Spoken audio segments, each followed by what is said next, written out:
Hello, everyone. Thank you for joining today's briefing, Moving Beyond COVID-19, Considerations for Using PHE Flexibilities to Improve Person-Centered Care. I'm Catherine Martucci, Senior Director of Program Strategy and Management at the Alliance for Health Policy. For those of you who are not familiar with the Alliance, welcome. We are a nonpartisan resource for the policy community dedicated to advancing knowledge and understanding of policy issues. You can join today's conversation on Twitter using the hashtag AllHealthLive and join our community at All Health Policy as well as on Facebook and LinkedIn. And today's event will have a couple of Q&A sections, and we want this to be as interactive as possible, so please get your questions ready. You should see a dashboard on the right side of your web browser that has a speech bubble icon or a question mark, and you can use that to submit questions you have for the panelists at any time. And you can also use that chat feature to chat any technical issues you may be experiencing, and someone will attempt to help you. And the Alliance believes a better healthcare system begins with a balanced exchange of evidence, experience, and multiple perspectives. So we are so pleased to be hosting this convening today, which is the result of a year-long multi-stakeholder process and has included many partners along the way, some of which are noted on this slide. Ann Tumlinson at ATI Advisory, Amy Bassano, Jennifer Juca at Health Management Associates, and Stephanie Anthony at Manat Health. Thank you all so much for your technical guidance and facilitation support throughout the project. Christy Guillory Reed also contributed to this work by conducting a diversity, equity, and inclusion literature review to further assess the impact of DEI on PHE flexibilities. And this work was woven throughout the process, and a summary of her work is available in the roadmap document appendix. You'll learn much more about the roadmap throughout this presentation. And thank you to the working group members as well, whose insights and feedback guided the development of the roadmap. You will also learn more about this incredible group during the event. And last but not least, the SCAN Foundation, thank you so much for generously supporting this work. And I'm so pleased to introduce Dr. Sarita Mohanty, who serves as the President and Chief Executive Officer of the SCAN Foundation. She currently also is an Associate Professor at the Kaiser Permanente School of Medicine and a practicing internal medicine physician. She earned her MD from Boston University, her MPH from Harvard, and her MBA from UCLA. Wonderful to have you on to give some opening remarks. Thanks, Dr. Mohanty. Thank you. Good morning, good afternoon, and hello. My name is Sarita Mohanty, and I serve as the President and CEO of the SCAN Foundation. The SCAN Foundation is an independent public charity, and we are devoted to transforming care for older adults in ways that really preserve dignity and encourage independence. We envision a society where every older adult has the choices and opportunity to age well. And we pursue this vision by igniting bold and equitable changes in how older adults age in both home and community. And we really thank the partners, and I know many of the partners were already mentioned, for their leadership: Alliance for Health Policy, Health Management Associates, Manat Health, ATI Advisory, Christy Guillory Reed, who, as mentioned, was a consultant for diversity, equity, and inclusion. We also want to thank the working group members for their time, effort, deliberation in producing this important roadmap, and thank the experts joining to share their really on-the-ground experiences with telehealth and other flexibilities. As we all know, the pandemic spurred innovation within Medicare and Medicaid just when people needed it the most. And as mentioned, I'm a practicing internal medicine physician, and I continue to see patients virtually. And I personally witnessed during the pandemic the necessity of telehealth services, which was accelerated and scaled through much needed partnership, creativity, and modernization of services. The SCAN Foundation is truly proud to have supported this work to elevate the temporary Medicare and Medicaid flexibilities that most advances person-centered and equitable care for older Americans. There has been bipartisan consensus to temporarily extend several telehealth flexibilities, and I hope we can build upon that as we think about the future of these policies that will soon expire. So I look forward to today's discussion, and I really thank everyone in attendance for your time on this really important topic. So with that, I will turn it back to you, Catherine. Thank you. And now I'm pleased to introduce our moderator for the rest of the event, Ann Tumlinson. Ann is founder and CEO of HEI Advisory, which is a national research and consulting firm. She also founded and runs Daughterhood, an online and in-person community that connects family caregivers with each other for support and information. And she serves on numerous other nonprofit boards and advisory boards. And she spent her early career working in government, first as a congressional staffer and then at OMB. So glad we have your expertise on today to guide this conversation. I'll turn it over to you. Great, thank you so much. I'm really grateful to all of you for, especially the Alliance for Health Policy, for all of the work that you've done to make this possible and for letting me be part of it. So I am your moderator for today. And I will just do a little bit of setup here by saying I'm sure everybody on this call is aware the federal and state governments quickly implemented just a wide range and a large number of regulatory flexibilities in the early days of the pandemic to ensure that Medicare and Medicaid beneficiaries could receive care safely in their homes and in their community. And we are now at a pivot point, or a really important turning point, as the policymakers prepare for the end of COVID-19 public health emergency, and making some kind of really important decisions about what the path forward will be for these flexibilities. And so we're really lucky to be here today reviewing work that the SCAN Foundation funded with the Alliance and HMA and MNAT to produce essentially a roadmap for policymakers based on the discussions and deliberations of a very diverse working group. So the first part of this event will outline the approach and insights from this roadmap and feature someone from the working group to reflect on that. And then given that telehealth is such a top of mind priority for the policy community, we're going to take the second portion of the event and explore the trade-offs of telehealth policy that decision makers will need to contend with in the near future. So with that, let me go ahead and introduce the panel for our first section so we can get right to it. Crystal Vardaman. I'm so thrilled to be able to introduce her. I'm a huge fan. Crystal and I have known each other since the very beginning of her career. She is now the Director of Medicaid Policy and Programs at our area of health group.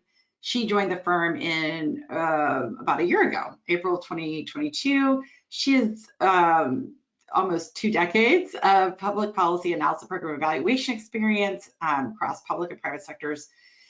A lot of expertise in long-term service and supports, dual eligible, social determinants of health, health equity. So she works closely with clients in her current role to help them in implementing programs for older adults and people with disabilities. So Amy Bassano is a managing director for Medicare at HMA. She's a nationally recognized health policy expert. She's got over also multiple decades of experience. Joins HMA. She's recently joined HMA as a managing director of Medicare Services after serving as the deputy director for the Center for Medicare and Medicaid Innovation at CMS. And has many years of experience in the federal government at CMS and OMB. And Stephanie Anthony is a senior advisor at MNAT Health, and she's a veteran of state and federal health care administrations with also with experience in program design and implementation. So kind of one of the key roles that she's been in recently that I think informs a lot of her, the expertise that she brings to this project was as a deputy Medicaid director in Massachusetts and also a legal advisor and policy analyst at HHS. So now you know who is going to be, you're going to be hearing from and what their backgrounds are. So I'm going to turn it over to Crystal to start off with her presentation. Great, thanks so much, Anne, for the introduction, and good afternoon, everyone. Next slide, please.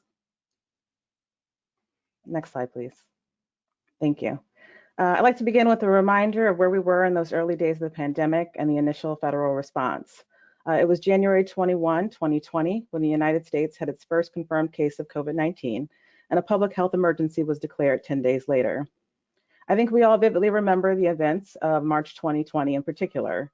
We saw a series of congressional and administrative actions that month, including the Coronavirus Preparedness and Response Supplemental Appropriations Act 2020, which among its provisions waived certain Medicare restrictions around telehealth, and the CARES Act. We also saw that month the invocation of Section 1135 authority, which allows the Secretary of the Department of Health and Human Services to modify or waive certain Medicare, Medicaid, CHIP, or HIPAA requirements under a national or public health emergency. Furthermore, in March, the Centers for Medicare and Medicaid Services, or CMS, released 4 templates to assist states in applying for waivers of federal Medicaid requirements to respond to the pandemic. The templates helped states leverage tools such as 1915C Appendix K waivers, which I'll say a bit more about in a moment. And throughout the pandemic, we saw the enactment of a number of additional relief and recovery bills, providing and extending flexibilities and funding to support the COVID response in our healthcare infrastructure. Most recently, in the Coronavirus Appropriations Act 2020, we saw some permanent changes made to Medicare, as well as some extensions of some flexibilities. Next slide, please. Next, I want to give you a few more details on some of the waivers CMS issued. As of January 2021, CMS had issued over 130 Medicare blanket waivers. These are waivers providers did not have to apply for individually, and they also approved over 100 other Medicare waivers. Use of blanket waivers included helping hospitals create surge capacity, waiving certain licensure and scope of practice requirements to increase workforce capacity, and a variety of flexibilities around telehealth. To give you a sense of scale around the results of those telehealth flexibilities, CMS reported that before the pandemic, approximately 13,000 Medicare fee-for-service beneficiaries had received telehealth in a week. In April 2020, that number was almost 1.7 million beneficiaries. On the Medicaid side, CMS approved over 600 Medicaid waivers, state plan amendments, and other flexibilities. In particular, these flexibilities help states serve more beneficiaries in home and community-based settings, which were so very important as we all remember the concentration of COVID cases in institutions in the early months of the pandemic. Appendix K waivers in particular help states modify their Section 1915C home and community-based services, or HCBS waivers, to respond to the pandemic. There was really a broad range of changes that states made to their HCBS programs, and I'll name just a few. First, as of May 2020, according to analysis by the Medicaid and CHIP Payment and Access Commission, 41 states had used Appendix K waivers to temporarily expand the types of settings where services were provided, like allowing adult day centers to provide personal care. And 32 states allowed HCBS payments to go to family members and other legally responsive relatives that hadn't been permitted prior, to expand workforce capacity, and given that so many were hesitant to have workers in their home at the time. We hear a lot today about what flexibilities should be made permanent, but hopefully this gives you some sense of how important these flexibilities were to the pandemic response. It took a huge and nimble effort from federal and state partners, providers, plans, and beneficiaries, along with their families and caregivers, to adapt to the circumstances we were thrust into. And now, looking ahead, we have the opportunity to take lessons learned and learn about how we can use them to strengthen our response to future emergencies, or to generally strengthen our healthcare infrastructure. And so that was our work group's charge, to assess the flexibilities that should go beyond the PHE. Stephanie and Amy will discuss the group's assessment process and recommendations further, but I want to emphasize that the universe of flexibilities we worked on were those that advance person-centered care, and also that we viewed these decisions with an equity lens, aided by work from Krista Guillory-Reed, which Catherine mentioned is included in the final report. And as a former federal evaluator, I also can't help but wonder what we can learn about the outcomes of these flexibilities. So much had to be put in place quickly to respond to the pandemic, and understandably, the priorities at the time did not include a lot of federal or formal evaluation plans. But we can still look back and learn, use some research methods to analyze data, do qualitative work, and understand more about what the effects have been. And looking further down the road, perhaps that work will produce an evidence base that could inform future policy change. So we're talking today in some cases about what states and providers should be allowed to do, but with more information on outcomes, can we start talking about what federal policy should incentivize them to do or even require? These are some of the longer term questions that I have. But with that, I'll close and I will turn it over to Stephanie Anthony and Amy Bassano. Thank you all. Okay, thank you, Crystal and Anne, and really, most importantly, thank you, Dr. Mohanty and the SCAN Foundation for your foresight, really, and about how transformative the PHE-related flexibilities would be and how important it would be for policymakers to think and plan strategically about how to leverage the flexibilities once the PHE was over to permanently improve the Medicare and Medicaid programs. And thank you for supporting all the partners, they've already been mentioned, on this specific work, and that helped identify and assess the flexibilities, impacts on advancing person-centered and equitable care, and then also their future. Amy and I are going to highlight the findings from the roadmap report that's been referenced, which provides insights from national experts on the future of the PHE flexibilities and a guide for policymakers for advancing person-centered care for older adults and people with complex care needs. You can go to the next slide. You can go to the next slide. I'm just going to provide some background and context. Crystal provided excellent background and context on the PHE, the pandemic itself, and the introduction of the flexibility. So I'll just say, I'm going to provide some background and context on the report and this work itself. Again, it's already been announced that hundreds and hundreds of flexibilities were implemented almost on a dime across Medicare and Medicaid. The scale and scope of them was enormous, but all were designed really to ensure access to care, whether it was through expanding program eligibility and enrollment, easing program or administrative requirements, enhancing remote service delivery options, authorizing care and alternative care sites, and much, much more. Speaking to the foundation's foresight, by spring of 2020, literally within 2 to 3 months of the pandemic starting, the SCAN Foundation had engaged MNAT on the Medicaid side and HMA on the Medicare side to inventory and track implementation and the impacts of the flexibilities throughout 2020 and 2021. And in March of 2022, with the expectations and hopes we all had that the PHE would be ending soon at that time, to elevate a subset of the flexibilities that held the most promise for making the Medicare and Medicaid programs more person-centered and more equitable, and that should be considered for permanent policy change by federal and state policymakers.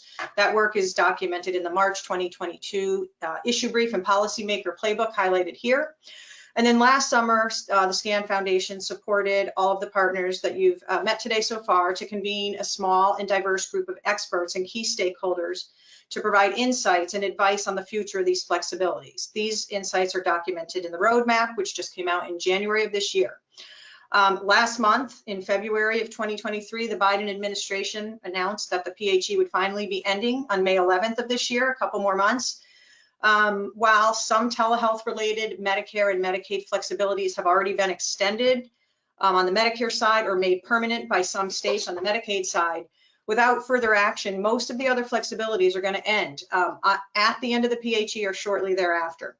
This is where the roadmap report is a vital tool that provides expert perspectives and a potential path for federal and state policymakers to consider as they assess the future of the pandemic era flexibilities. You can go to the next slide.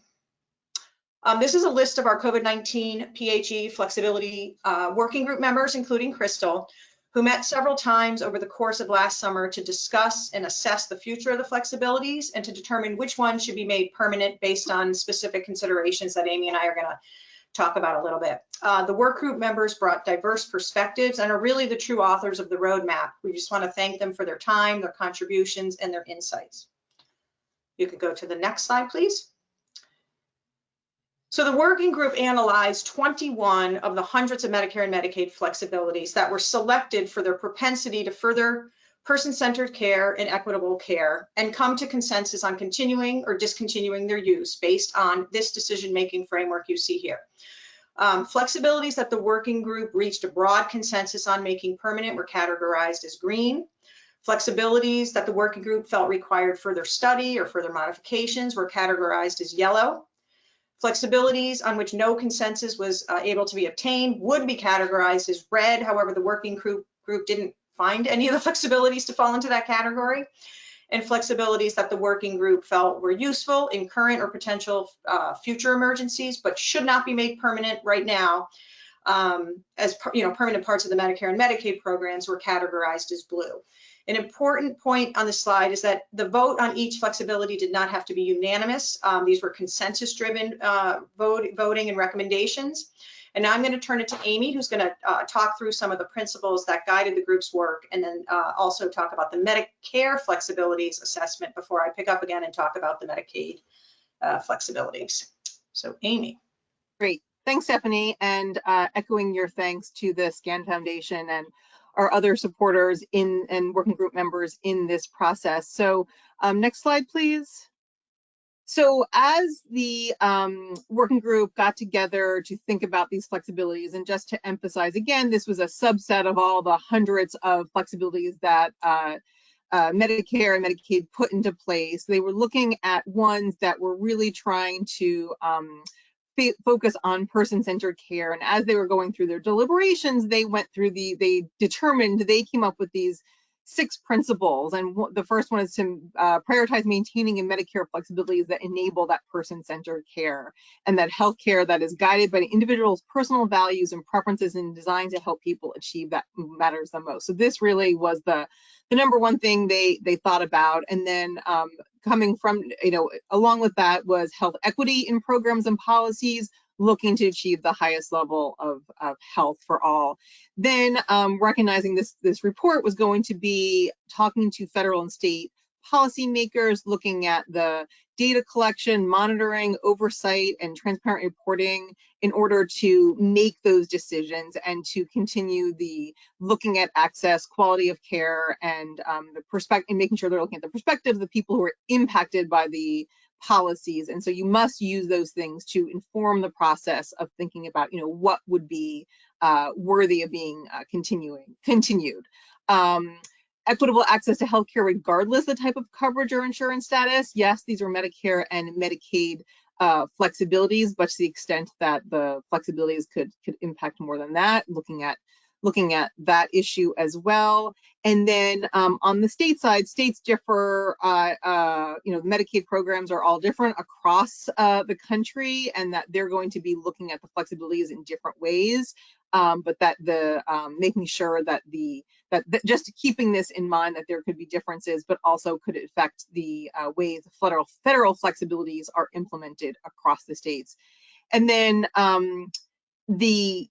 recognizing that these are decisions not made in a vacuum, that the policymakers should be considering the person-centered and equitable care, but there's other goals that go along with policymakers making decisions, such as beneficiary protections, program integrity, and other budgetary constraints. And so that this was a lot to take on, a lot of things to be considering, but the working group, kept coming back to these principles as they were making their determinations. So next slide, please.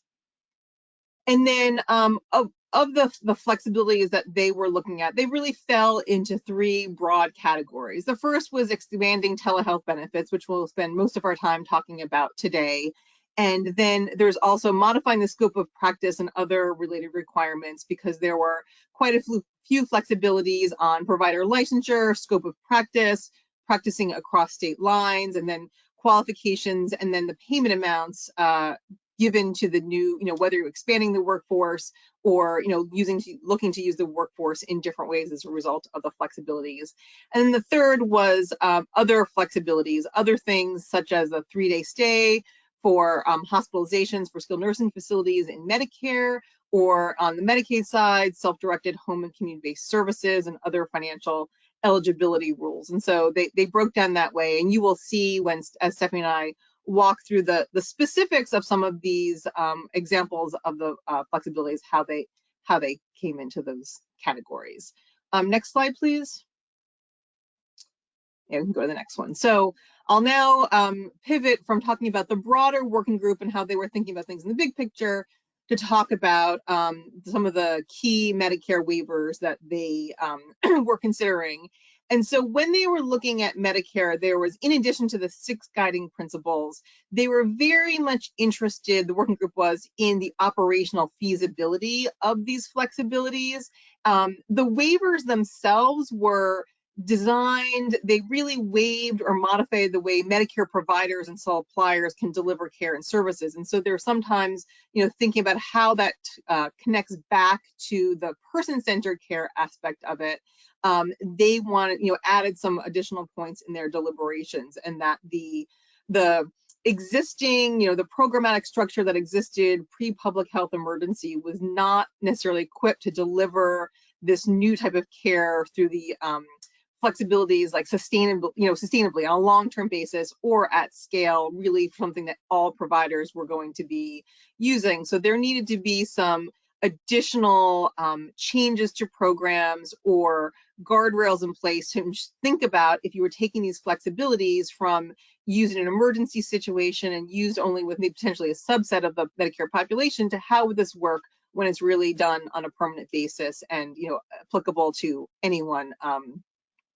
So the working group members wanted to see conforming changes to operational issues, provider enrollment, payment and beneficiary protections, and other changes that would need to be done to really go back to thinking about things in the broader context. Also, in terms of the broader context, there's a lot of other debate going on around Medicare, or discussions about financing, movement to value-based care, workforce initiatives, and other initiatives to improve health equity. And then the role of Medicare Advantage is that, as Medicare beneficiaries approach 50% of enrollment in Medicare Advantage, there's other conversations about the plan financing, risk adjustment, but then thinking about what this would look like for a greater population in Medicare Advantage. And then despite all this complexity, focus on how to achieve harmony and person-centered care both across Medicare and Medicaid, themes that they came back to on a regular basis.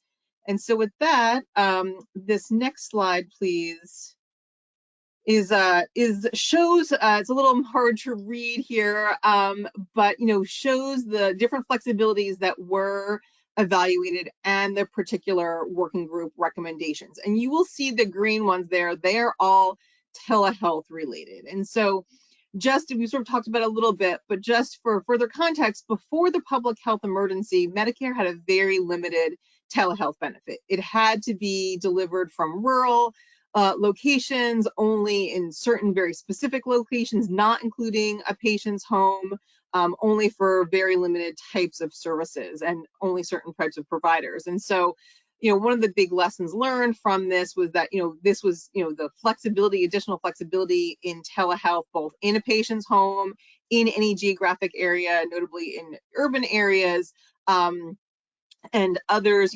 allows, was deemed successful and really to keep the incentives or the really improvement in person-centered care. And so that is how the working group came to those recommendations on the green. The other ones, though, I would say, just a note in terms of telehealth, there were the yellows about the payment rates, because it wasn't clear, what the rates should be. So there was some more conversation about potentially further study. And then other things here, you can see, where those blue ones were about thinking about scope of practice laws or other facilities that may be appropriate in future emergencies, but not really ready yet to say that that's something should be a permanent part of the Medicare program. And so I'll go into detail on a couple more examples on the next slide. And this was just something about the, Medicare policies are changing in the coming time, and I think we'll hear more about the Consolidated Appropriations Act at the end of last year, where it did decouple many of the Medicare telehealth flexibilities from the public health emergency. And the working group supported the continuation of these flexibilities, as we said, about the green votes, and that some of the others are going to sunset in May. And just thinking about those operational issues that the working group had noted about, what that will look like when some flexibilities continue and some have sunsetted. But, the word to the policymakers is, think about that and how to make sure that those are operating smoothly. Next slide, please. And so, yeah, here's an example of one where it was yellow, and that was setting the payment rates for E&M visits equal for telehealth or in person. Medicare, absent the public health emergency, does not pay equal, pays at a lesser amount for the telehealth services. And so thinking about, what are the resources necessary to provide telehealth services versus in-person services, and looking for additional study on that and thinking, evaluation of what those resources should be, and then thinking about how to, set those payment rates at a, point in the future to make sure that they are correct. Next slide, please. And then this is one that was blue and sort of talking about the waiving the 3-day stay for skilled nursing physician admissions. So right now, a Medicare beneficiary has to be an hospital inpatient for 3 days before Medicare will pay for their stay in the skilled nursing facility. This is one that's been, a subject of conversation for many years, even prior to the public health emergency and the flexibilities there about whether this is a good policy or not. But this is one in particular wanted to highlight because the working group was particularly concerned about the health equity issues and disparity issues associated with this policy, and if it really was feasible or equitable to continue this policy to require those, time in the inpatient when, clinical care is moving away from that, and then, having to have, access to other services, and, is it equitably offered? And so, who would have access to, different alternatives and are there disparities there? And so another area for the group's very much interested in, but wanted to have a little bit more study on this to see how it could be applied. And I think with that, I'm going to turn it back to Stephanie to talk about Medicaid. So I think you flip to that, yeah. So we'll flick to the next slide, and Stephanie will take that, and then I think we have time for questions after the Medicaid on our entire section here. So thank you. Great, thank you, Amy. There I am, okay. So I'm gonna, again, quickly tick through the Medicaid, how the group approached the Medicaid flexibilities. So like the Medicare flexibilities, the Medicaid side of the house, the flexibilities here were also designed to expand remote service delivery options, stabilize and bolster the workforce and providers, maintain continuity of care and seamless access to care, and provide home care to new populations and services. But right away, like really right from the beginning, the work group realized that the Medicaid flexibilities were a little different and should be assessed first separately, but also with a little bit different approach that I'm going to talk about, and that we embedded, or the group embedded, in guiding principle number 5 that Amy had walked through earlier. The SCAN Foundation, due to their focus on complex care populations, the Medicaid flexibilities the group assessed were focused on those that enhance access to long-term services and supports and home and community-based services for older adults and people with disabilities. That was one way the group recognized there was a kind of uniqueness here with respect to the Medicaid flexibilities. Also, unlike most of the Medicare flexibilities, states could pursue these reforms or flexibilities in the absence of a public health emergency under existing Medicaid waiver or state plan authorities. And the future of the Medicaid flexibilities may not be a one-size-fits-all approach because there's wide variation in state Medicaid program characteristics, covered populations and benefits, and programmatic goals. So, right from the start, the group took a little bit of a different lens on the Medicaid flexibilities, and the consensus recommendations relate to how states should consider the flexibilities as part of their Medicaid policy toolkit, if their goal is to advance person-centered and equitable healthcare, and recognize that going forward, individual state circumstances will guide policy decisions and modifications related to the PHE flexibilities. So some of the considerations that the group looked at in their assessment of the Medicaid flexibilities are highlighted on this slide. They were really assessing the flexibilities based on their ability to address persistent challenges in the Medicaid program for accessing person-centered care, whether it's chronic workforce shortages or disparate access to telehealth.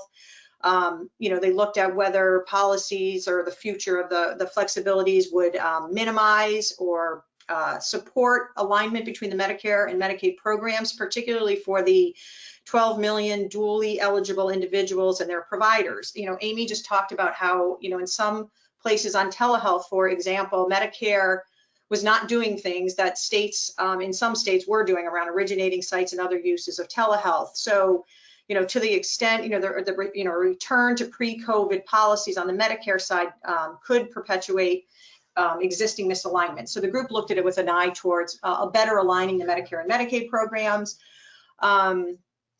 And then to the extent that states avail themselves of these flexibilities, there was a recognition that the states and the federal government, the CMS has jointly funds Medicaid, that they have a role in this. They have a role in evaluating what states are doing. They have a role in sharing best practices.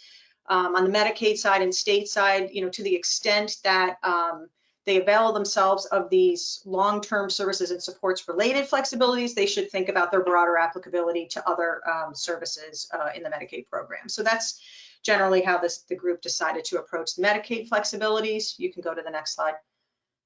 So the roadmap on the Medicaid side focused on 8 Medicaid flexibilities of the subset of 21 that were identified in prior work as best promoting and advancing person-centered and equitable care.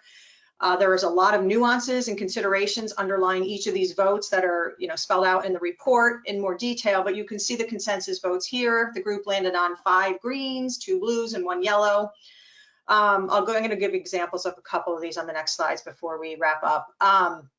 I do want to call out on this slide the asterisk flexibility that allowed on the Medicaid side out-of-state providers to provide services and receive payment for long-term services and supports through expedited licensing rules or other special circumstances.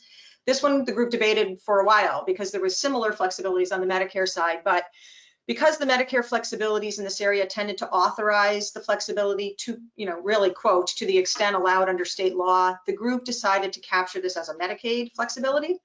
And additionally, because the Medicaid flexibilities that we focused on in the roadmap report were long-term services and supports and home and community-based services focused, they're often services not typically covered by Medicare. The work group recommended that if a state implements this authority for out-of-state Medicaid providers that are also covered by Medicare, then CMS should enable Medicare to reimburse those providers to the extent a state allows.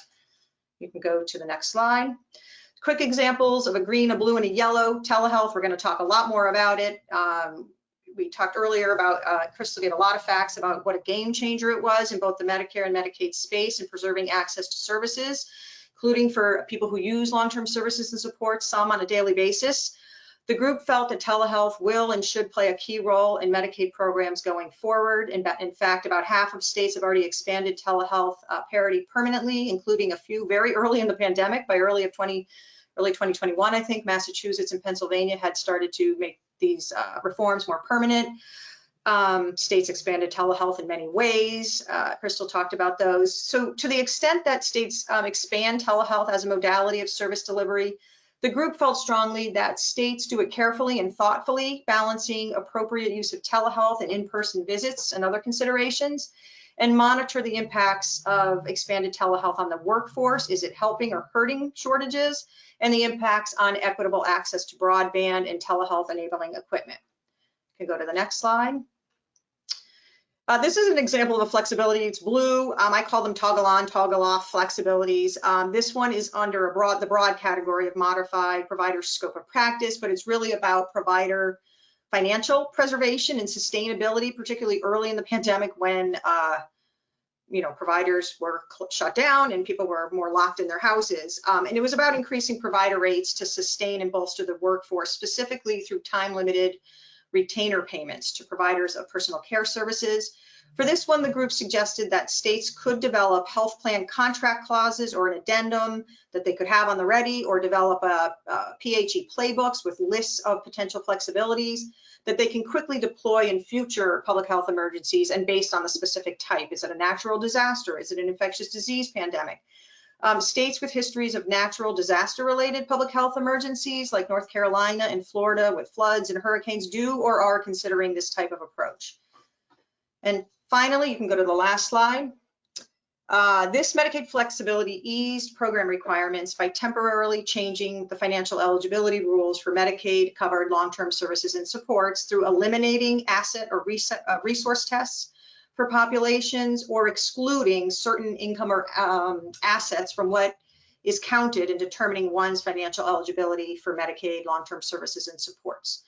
The work group did not come to consensus that this specific flexibility should be made permanent and voted it yellow or promising, primarily because they felt that states need to balance competing goals here, such as expanding access to Medicaid long-term services and supports in a way that enables people to keep or preserve more of their assets for other life expenses that could help them remain in the community and avoid or delay institutional care, and acknowledging state resource constraints and that the need to meet, and states have a need to meet state balanced budget requirements. And so for those reasons, they realize that different states may come down in different places on that equation, and that, it's a promising strategy, but a lot of considerations need to be factored in, and they voted it yellow.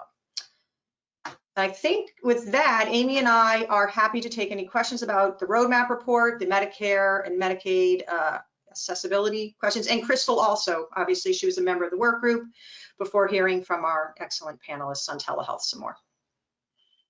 Yeah, great, thanks so much. All right, let me just see. So we're going to take just maybe a couple of minutes to do a couple of questions, and then we're going to move along pretty quickly because we have so many other people we want to hear from. But I think a question that's come up is, what do we think about the future evidence base? I think in other words, how do we develop an evidence base? It seems, I will just say personally, I feel like it seems so overwhelming. Research is hard, it takes a long time. We need to move quickly. Like, it's nice to say that we need to have an evidence base, but just practically speaking, what are some things that policymakers could consider doing, relatively quickly to build up an evidence base on some of these flexibilities in their efficacy and their cost effectiveness that would help support additional policy change or make policymakers more comfortable with moving forward with more flexibilities? This is a big one. I can just go ahead and start on that. Yep. I mean, one of the things that I really grabbed onto in the discussion was flexibilities around self-direction, and particularly like expanding the family caregivers that can be paid to provide HCBS. I think a lot of, thinking about building an evidence base is going to be around like prioritizing which areas we really want to focus on. And I think that's one where prior to the pandemic, there was a lot of interest in giving people with disabilities, more control over the care they receive and managing their care. And so I think that's one where it's going to be a lot of qualitative work probably, which is certainly, intense and difficult, but I think there's a lot to be learned there. And there's already so much work underway. I think that's one where maybe it's further along than some others and figuring out what we can do next. Great, super.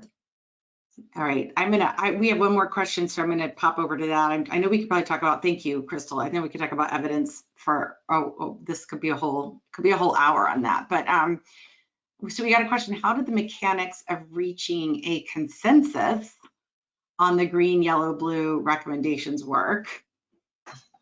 I don't know. Amy or Stephanie, do you wanna take a stab at that? I'll start, and Amy should jump in. And I will start with a lot of, honestly, there were great discussions with each other. The group was very engaged, very active. There were a lot of back and forth on nuances, considerations. I'm coming from this perspective. I'm coming from this perspective, listening to each other, hearing each other. And then there were, I can't remember the exact step, but I think there was some like straw votes and some talking and, more final votes. But I think that, it was very smooth. The group was fantastic and, collegial, got along great and really listened to each other. So a little bit of it was just hearing each other and their perspectives, because people were coming from different perspectives. And Amy, I don't know if you want to add more, or Crystal, who was involved directly. Yeah, and I would say as the conversations went on, people would like circle back to other ideas, and that's where some of the principles came from, or some of the ideas about the refinements in terms of these were really complex things to be considering, can't be done in a vacuum, need to think about how you would scale them. So I think the things that Stephanie and I both sort of talked about, like specific to Medicare and Medicaid, also like once you got those down, that helped it make it easier to get to consensus because you had enough other things to say, like, but you need to think about it within this. It's not just like in a vacuum that we all agree to it. And so it really was a great process and some really interesting and very robust policy discussions. And so, yeah, great working group members who were really thoughtful. So made it easy. Yeah, and I'll just add that we had a really great mixture of viewpoints. And so, I think with the facilitation, it was remarkable that we came to so much agreement, but it was great because everyone brought their different perspectives and to inform the discussion. Yeah, I think that those guiding principles made a really big difference, because we were definitely, I will say, just transparently, like we were getting pretty hung up on some of those things. Like, how do we, everybody acknowledges that we have to be conscious about costs. And and until we could sort of establish that as a guiding principle, I think we were circling around that quite a bit. And then having those guiding principles really helped us move on. So, you guys, thank you so much. This has been great. We're going to move on to the next panel. So, so we're going to keep our conversation moving, and maybe I will ask. I think the way this works is we lose you all and we get the next panel. Great, Anne, can you see the presentation I'm sharing right now with the speakers? I cannot. Okay, so we have the speakers up here. Okay, great. I'll just keep going. Thank you. I appreciate that. So apologies that it seems like my video is a little bit delayed as it turns out. So, oh great, there we go. Now I'm seeing everything. That's funny. Okay, so we're moving on to our next set of panelists who will dive in deeper on considerations for telehealth policy. I'm really excited about this. We're going to hear from Joanne G., who is the policy director and congressional liaison at MACPAC. And before joining MACPAC, she was the program director at the National Academy for State Health Policy, focusing on children's coverage issues. She's been senior analyst at GAO, program manager at the Lewin Group, legislative analyst in the HHS Office of Legislation, has a master's of public health from University of California in Los Angeles, UCLA, and a Bachelor of Science from UC Davis. So we also have Adamika Arthur, who serves as the founding executive director for health tech for Medicaid. And she brings a population health, public health expertise and focus on improving health equity and access to quality care for vulnerable populations. She has a BS in biochemistry from Clark Atlanta University and a master's degree in public health and epidemiology and health systems from the University of Washington, and has spent time at Boston University School of Medicine. And we have Shelby Harrington, who works with clients, supports clients in navigating the transition to value-based care, focus on clinical quality, strategy, and digital transformation at Avalere Health. She has helped life sciences manufacturers develop value-based care strategies, and before joining Avalere, led clinical product and strategy at NERCS, a direct-to-consumer telemedicine startup. Shelby holds a bachelor's degree in public policy from the University of North Carolina, Chapel Hill, and bachelor's and master's degrees in nursing from Virginia Commonwealth University. So we have as you can see, we have an incredible panel. Let's go ahead and get started with Joanna. Great. All right. Hi, everybody. Thank you for that introduction. Really appreciate that. So my job today is to help set the Medicaid context for thinking about telehealth. Next slide, please. I'm just going to go over some general contextual points, talk a little bit about Medicaid and telehealth before the PHE and during the PHE, and then close out with some thoughts on the evolving policy context. Next slide, please. This is just a slide about MACPAC, the Medicaid and Chip Payment and Access Commission. I won't read it. I just wanted to provide it for those who are unfamiliar with our agency. Next slide, please.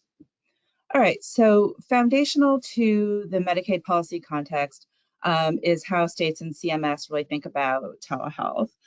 So this definition is from the CMS Medicaid.gov website, and you can see that the definition is rather expansive and encompasses different types of modalities for telehealth, as well as the different kinds of technologies that could be used to provide telehealth services. And although we often hear and talk about telehealth as a benefit, for purposes of Medicaid, it's really not a benefit per se. It's really a way of delivering covered services. So it's just like an important distinction there.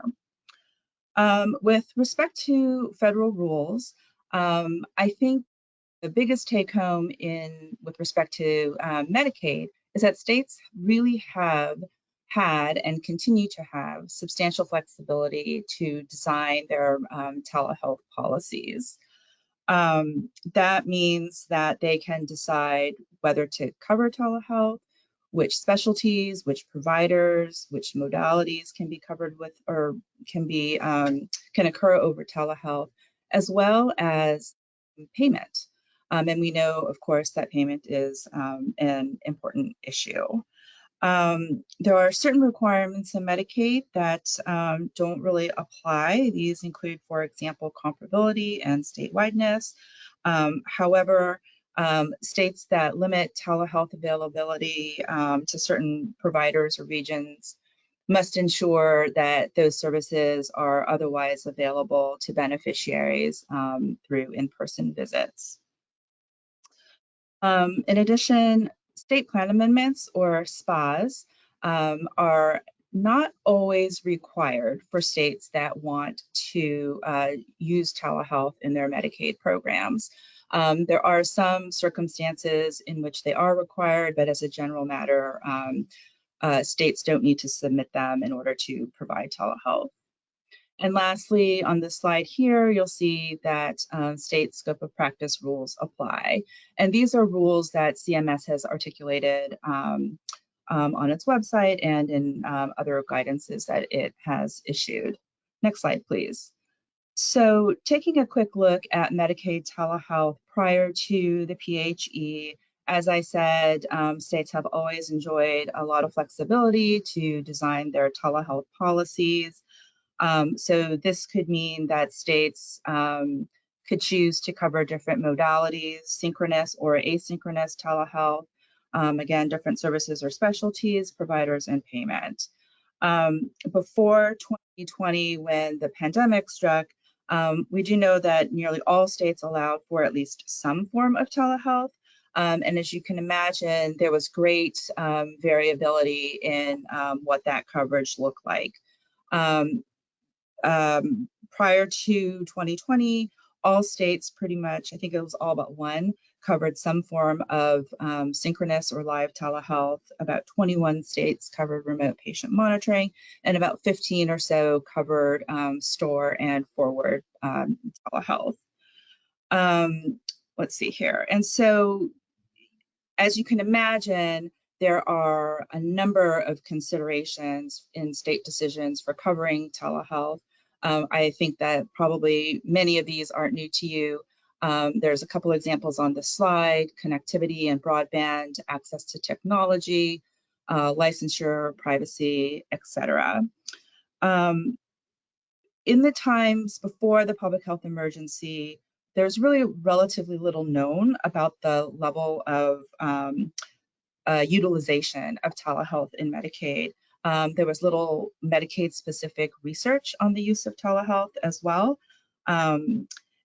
This includes on spending utilization, outcomes, and importantly, beneficiary and provider experience. Next slide, please.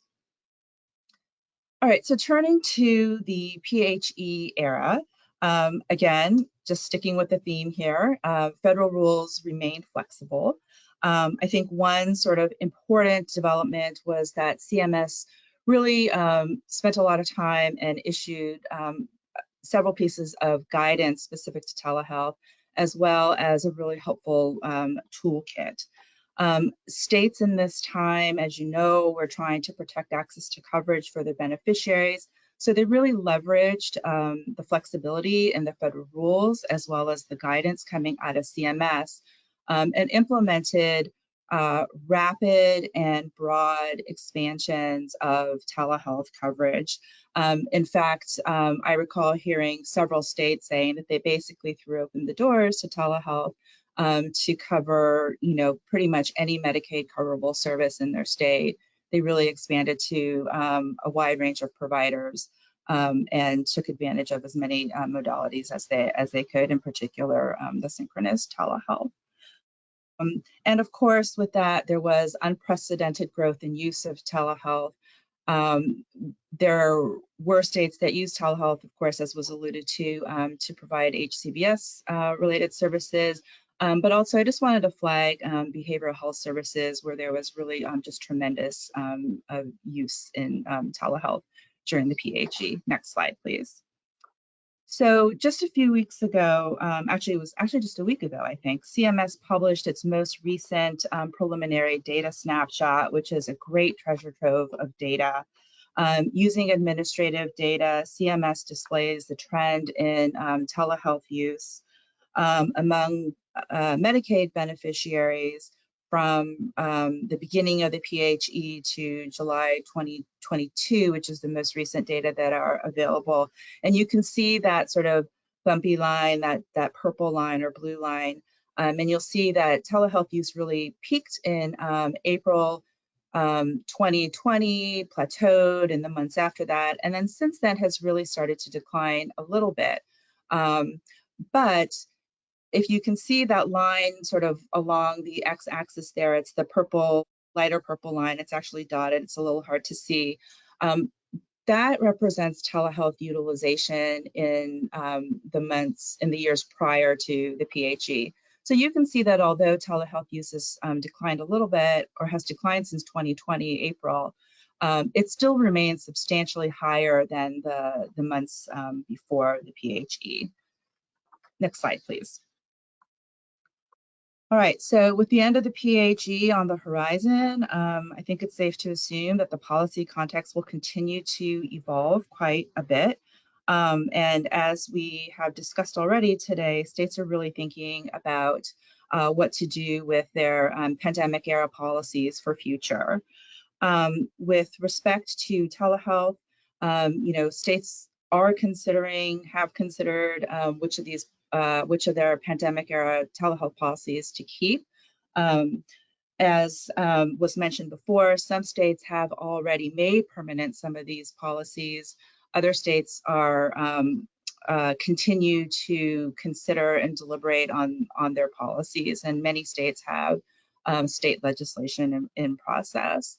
There are some states that are looking at these policies and thinking about certain of them, such as like audio only and payment parity, and really thinking about whether those are policies that they might want to keep, which suggests to me that there might be some contraction policies. There's also a number of considerations. I mean, the slide says emerging considerations. I think they were always considerations, but I think they really come to the forefront as we think about future telehealth policies. So how do we ensure equitable access to telehealth for all of Medicaid beneficiaries? Particularly when we know that there are disparities in access to reliable broadband service or technologies that are needed to sustain telehealth services. How do we think about telehealth in the context of network adequacy? What are program integrity concerns? Are we seeing anything emerging and what can be done about them? And lastly, what about quality? How do we think about quality of services delivered over telehealth? Are the measures that we have in play right now and available, are those the right measures? Or do we need to think about measures in a slightly different way? These are all sort of open questions. And lastly, as we look to the future, I think that there is just a tremendous opportunity for additional learning, data analysis to really understand the effects of telehealth on access, cost, quality, outcomes. And again, really wanted to sort of lift up this idea of understanding what the beneficiary experience with telehealth is, and of course the providers who are serving members using telehealth. So that's it. That's my presentation. I thank you, and I'm going to pass the mic to Adamika.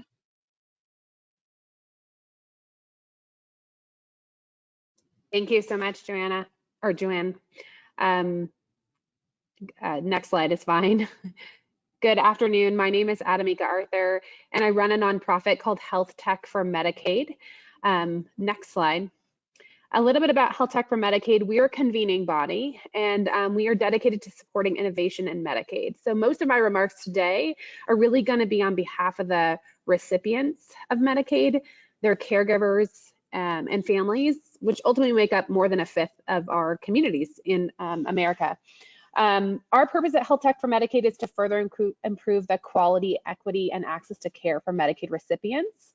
And we call ourselves a mission-based market enabler, because we really are trying to get cross-sectoral collaborative partnerships really across building better infrastructure and ecosystem development where health technology and health equity and tech equity kind of come together. So we do a lot of issue and policy advocacy and a lot of insights, which I'll be sharing today. Next slide.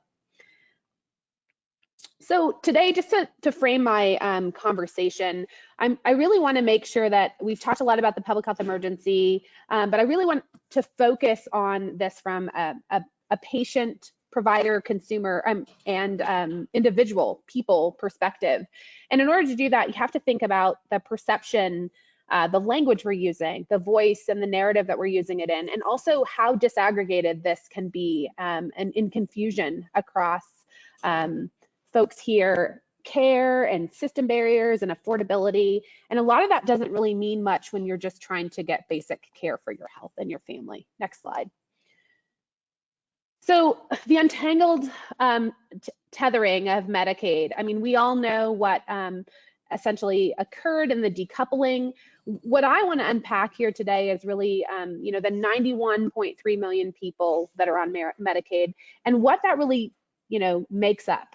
We know there was significant growth during COVID, and we have to ask ourselves, who are these new enrollees, right? We know that economic conditions were spurred by the pandemic.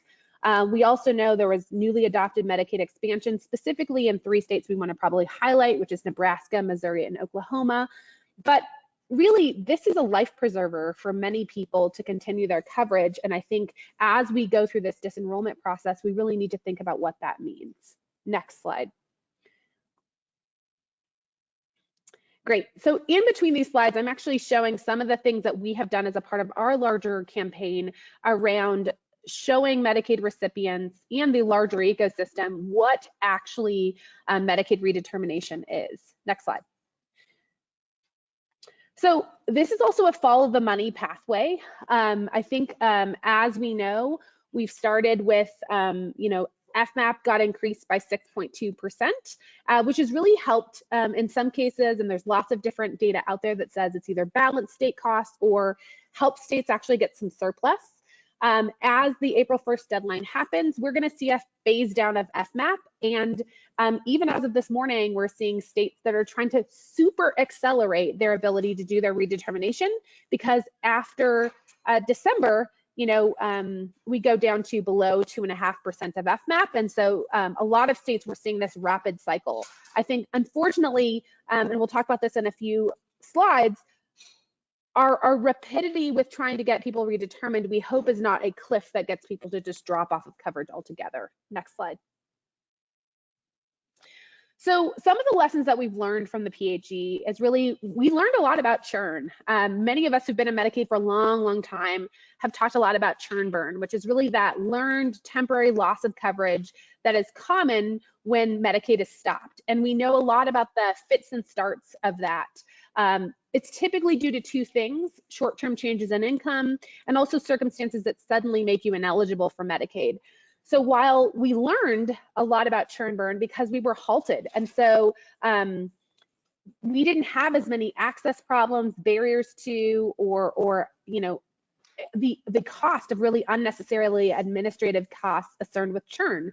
Now, the risk we have is pretty significant. As we know, there are currently already about 22.5 million people who qualify for Medicaid today and have not, will not, you know, or will never get on the program. And some of that is due to a myriad of examples and things.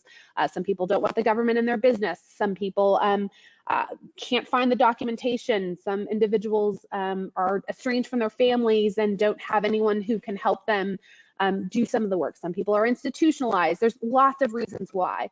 what we hope is that we're not increasing the burden of having more people without coverage significantly. And we know there are lots of barriers to coverage around renewal processes, from periodic eligibility checks, not being able to read or understand the notices that are coming to them, needing additional forms that are requested, and where those things go to, either via mail or sometimes electronically. Some states don't send things electronically.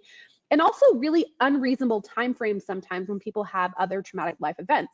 Remember that many caregivers who help individuals on Medicaid often die before their individual who they're caring for. So we've got a lot of parents that are helping young and sick children. We've got a lot of individuals who are helping the disabled. And I think that those are some of the considerations we need to think about. Next slide.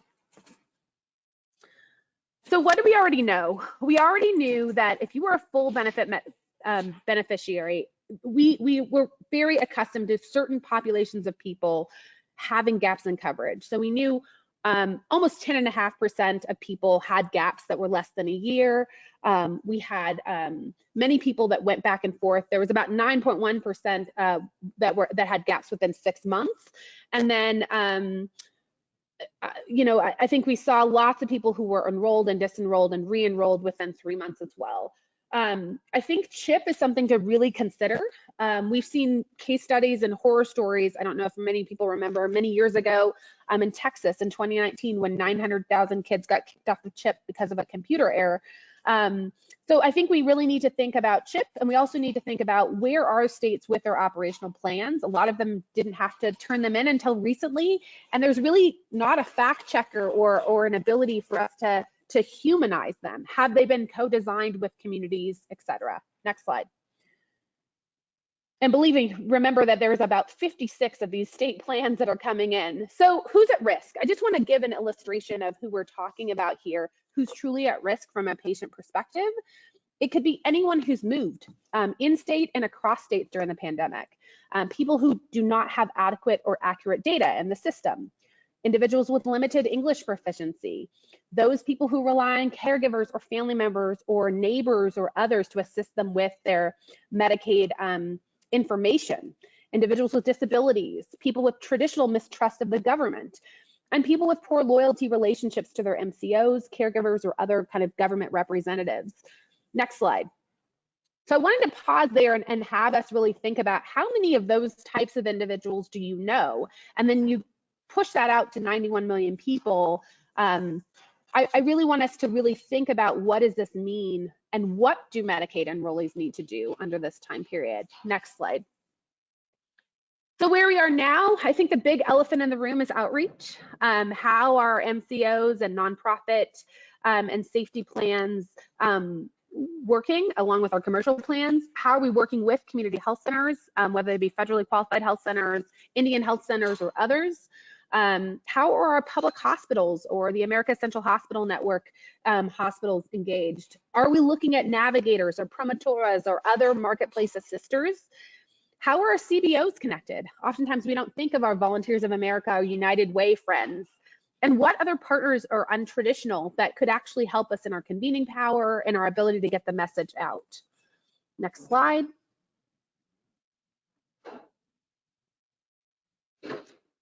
And just one more slide. I think I'm almost at time here. Great. I want to talk a little bit about patient consumer outcomes, both digitally reported and non-digitally reported. We are seeing a lot of pros and cons. So one of the challenges with patient reported outcomes is we don't have a lot of methodologies that help us with really understanding how patients feel, right? There's issues with data collection, harmonizing the data across different ecosystems.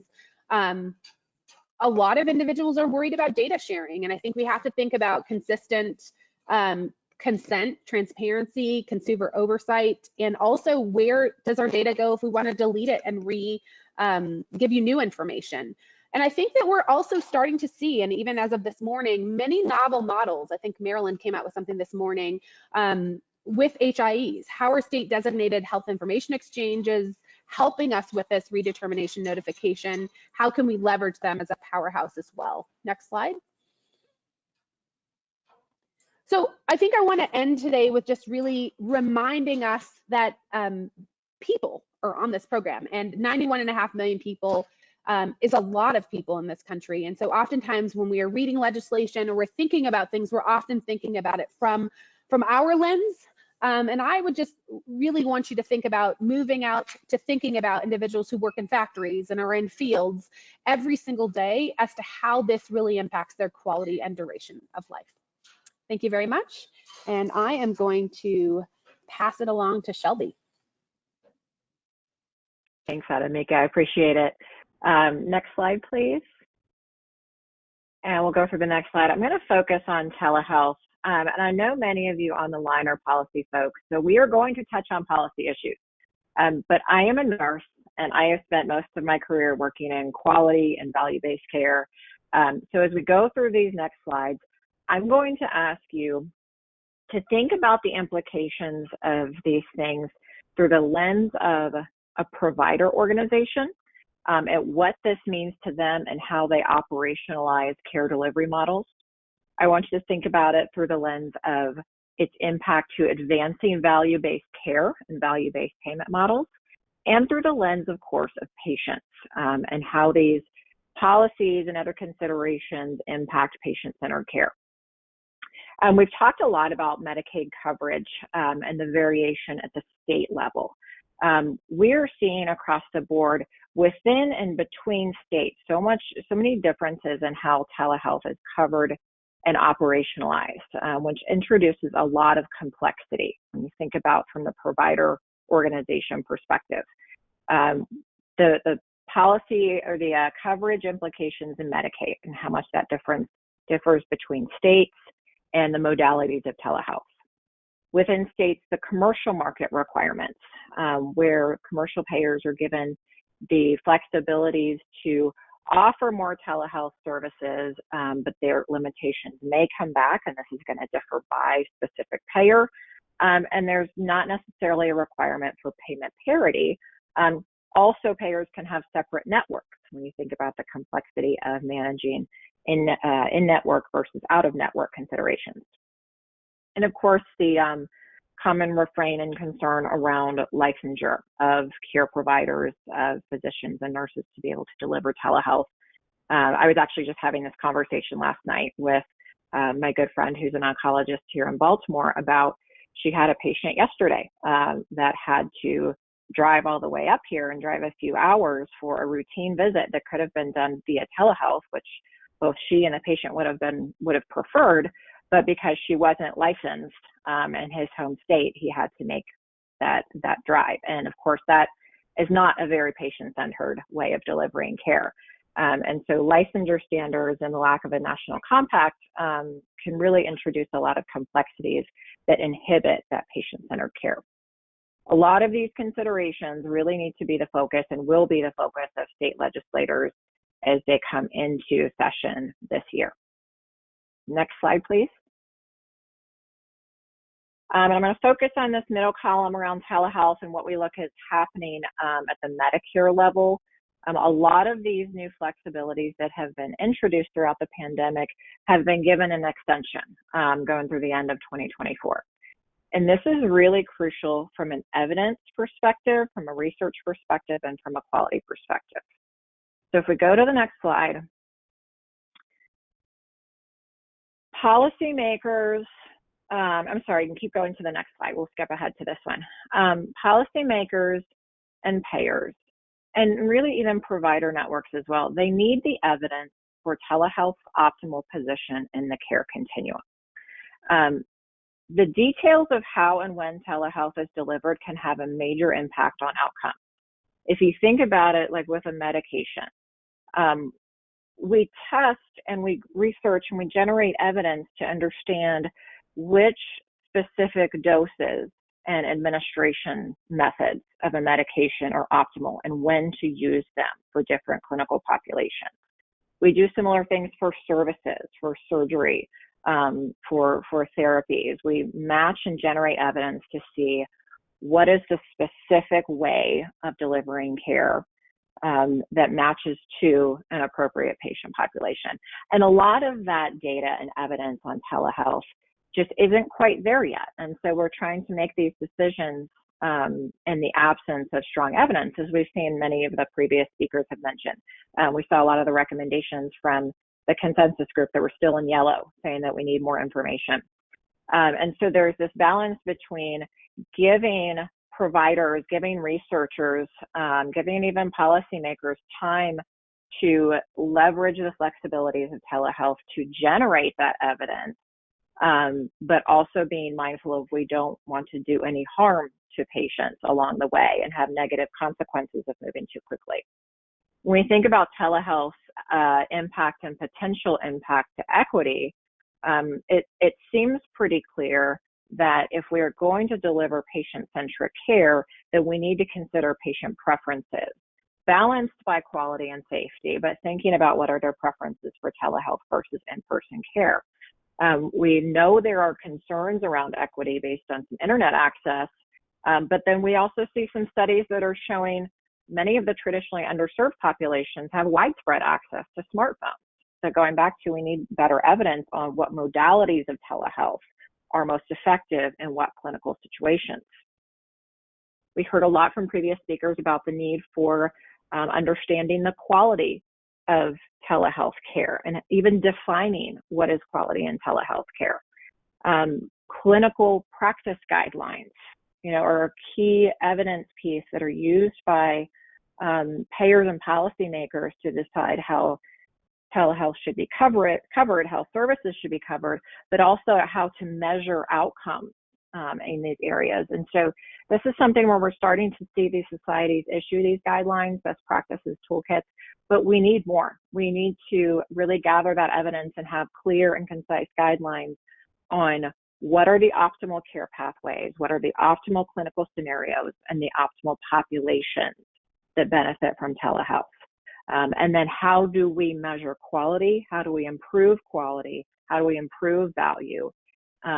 Taking into considerations the potential risks and benefits of telehealth.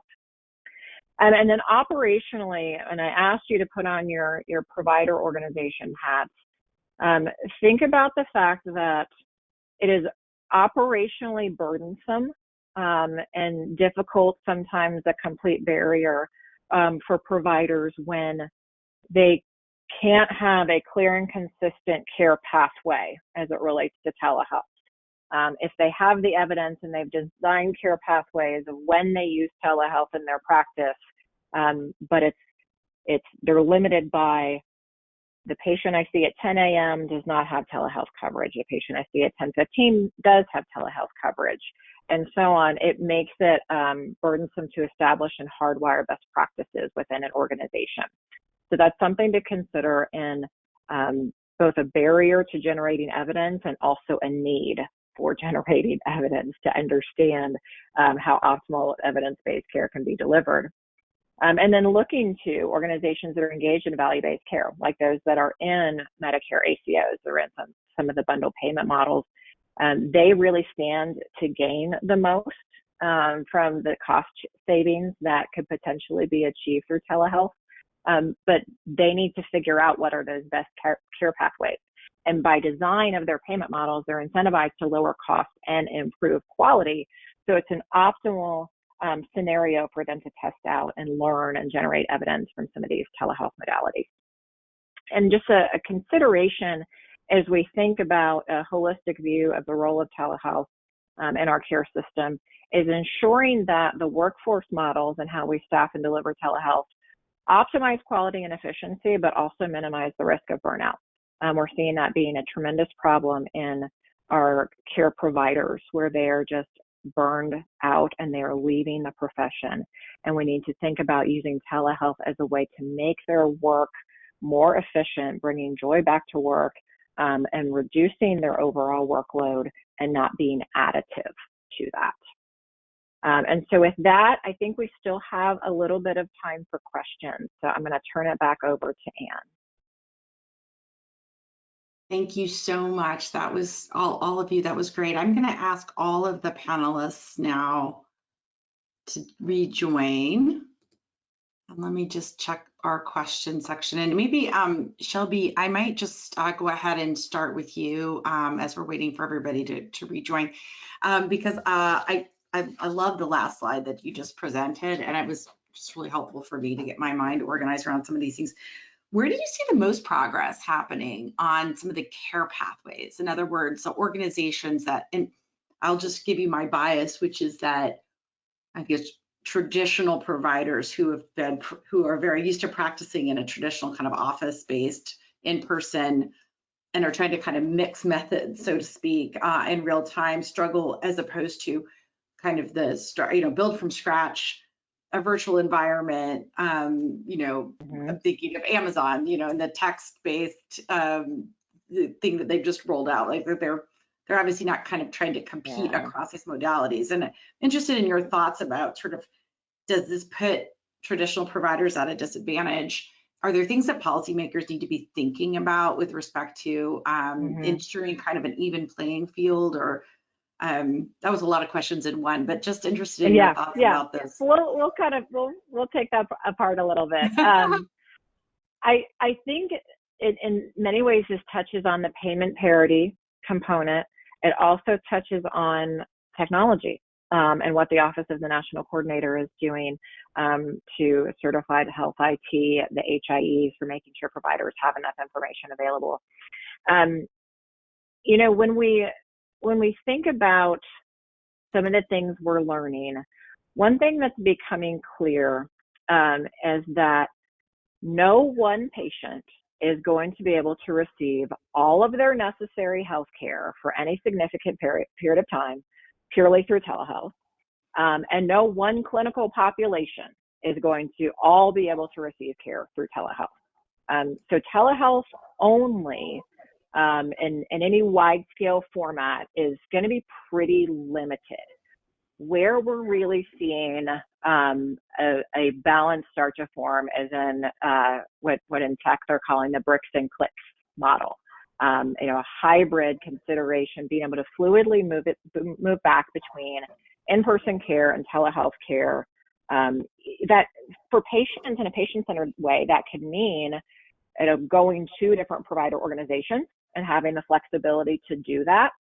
From a provider side, when you think about your strategy and your organizational model, it could mean having the flexibility to offer all of those different methods of reaching patients. And telehealth is such a big topic. We're talking about live face-to-face visits or live virtual face-to-face visits. We're talking about phone calls. We're talking about asynchronous messaging.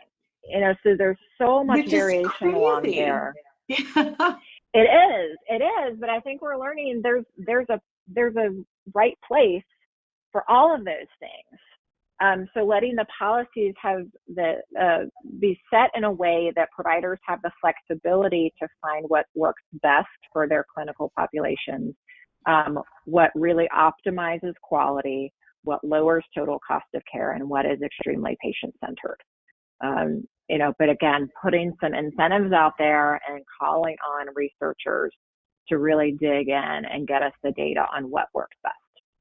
Thank you. Yeah, no, I appreciate that. And we did have a question come in earlier about, I think, some of the things that you touched on, and I invite Joanne, and I can't, so I apologize, y'all. I only see Joanne and Shelby on the screen. Amika is not available at the moment. Okay, all right, guys. She was so kind as to jump in and present her really helpful presentation, and I know she's in motion. So maybe can I ask Amy and Stephanie and Crystal to rejoin? It's like, okay.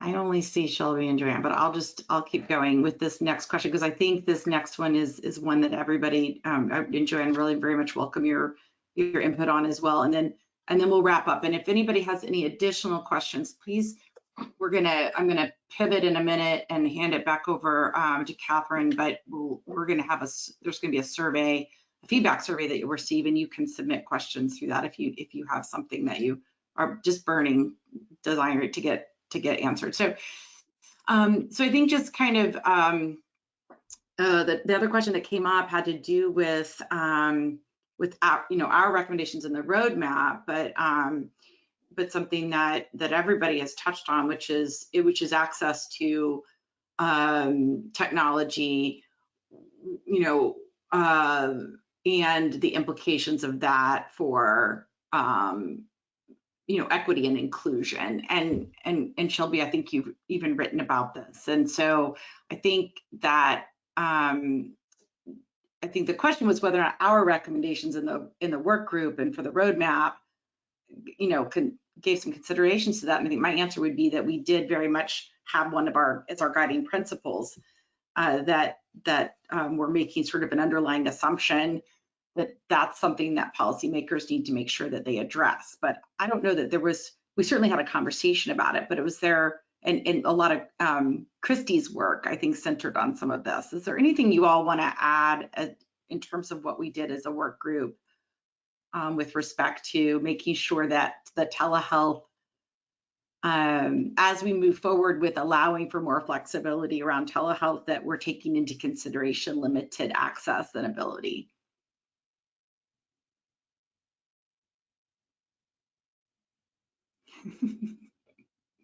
Oh, I can't hear you, Stephanie. You're Yeah, on I mute. know. My webcam's all wacky, sorry. I mean, it was definitely a consideration. This was something that we talked about a lot. And it was, you know, kind of, you'll see it more in the detailed report, but there was a lot of considerations around the true implications of expanding telehealth. And, you know, I think I said it when I was talking, but it, you know, on the Medicaid side, it was really thinking very, like, I don't know if slowly is the right word, but deliberately and thoughtfully about downstream implications and impacts that you might not consider at first. So really, you know, even during the pandemic, I know some states were already exploring and doing studies and surveys and evaluations about broadband access across their states.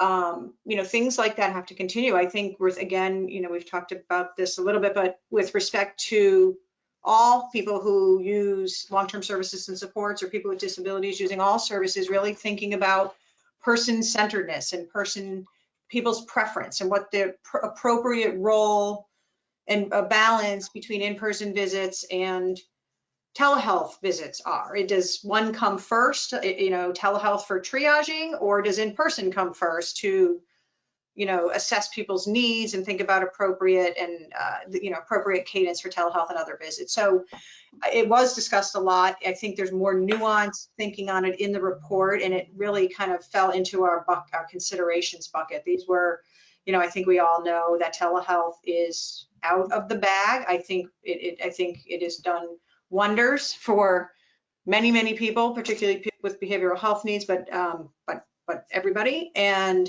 it's really just thinking about, I think, thoughtful expansion of it and making sure that people can access it equitably and in a person-centered way.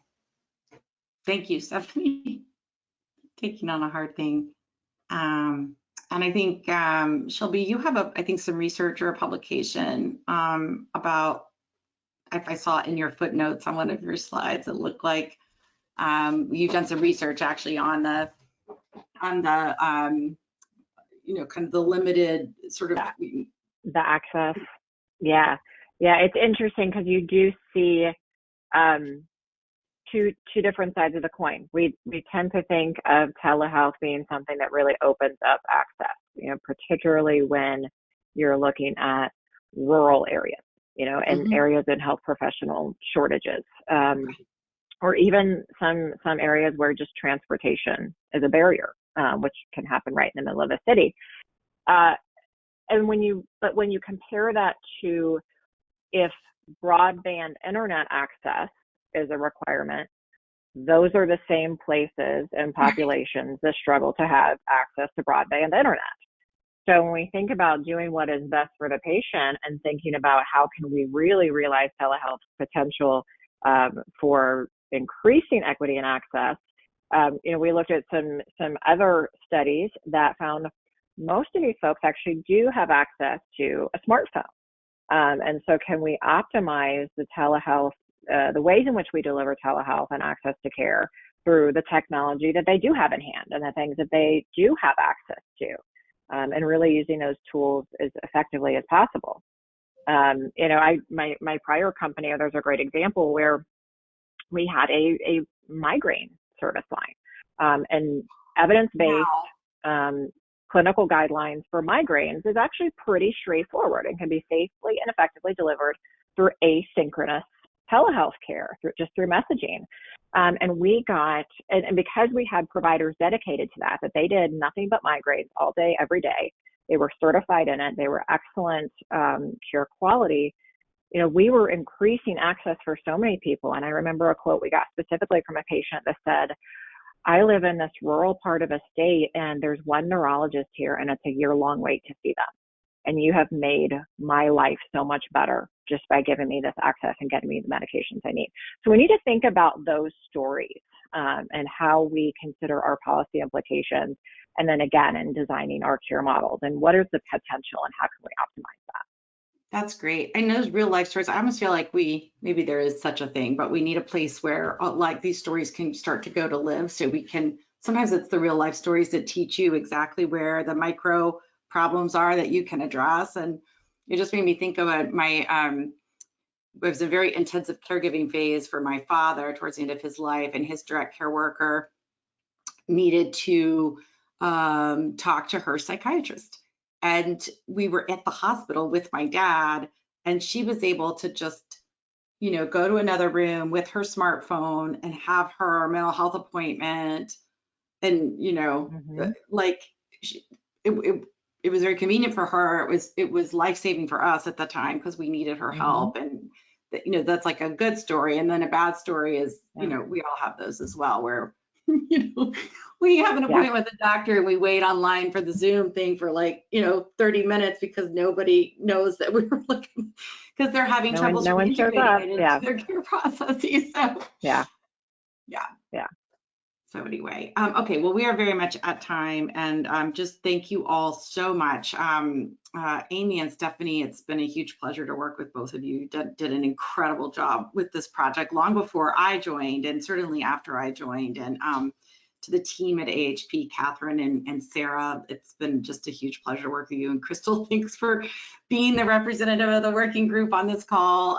It's wonderful to see you as always, and Joanne and Shelby for joining at this stage. Just adding more voices and more expertise to the discussion has been incredibly valuable. So I think everybody who's still on and everybody who attended will just ask you to please complete a brief evaluation survey that you will receive immediately after we are done. And a recording of the webinar, additional materials will be available on the Alliance website.